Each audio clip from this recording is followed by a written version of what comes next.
What's up everyone, Drew Pickens here. We're taking a look at new ringtones on iOS 7 Goldmaster. So Apple did announce this today at their media event. So let's go ahead and jump into this. So to access the ringtones, you just typically go into settings like you normally have. Scroll down so you find sounds, and then right here we have it. Here we have the ringtones and text tones. Now it's been almost 7 years since Apple's actually done a complete refresh of the ringtones.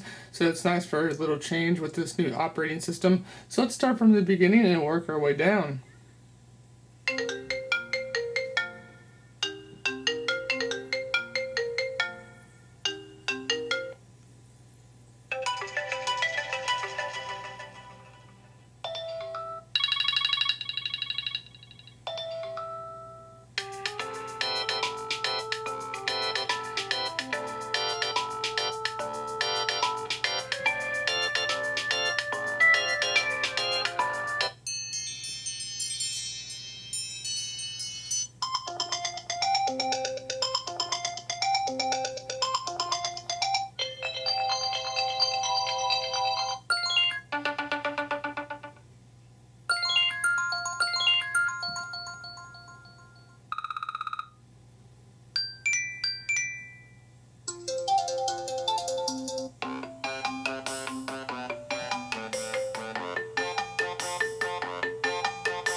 And that's pretty much it with the new ringtones. Now we obviously don't want to miss out on the classic here.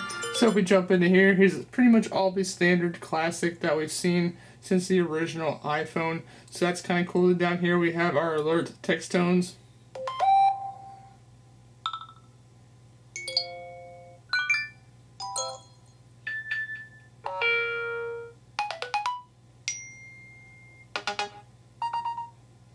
And then we still have the classic. So there we go. That's pretty much it, guys. That's just been a quick look at the new ringtones on iOS 7 Goldmaster and text tones. Let me know what you think of this down below in the comments. I definitely think it's well approved. I definitely do like the new text tones and the ringtones as well. I'm more of a fan of the new text tones, honestly, than I am the ringtones. But to each their own, guys. So let me know what you think of this down below in the comments below. Once again, follow us on Facebook, Twitter, Google+, Instagram. All those links are down below in the video description. So next video, we'll see you guys in the next one.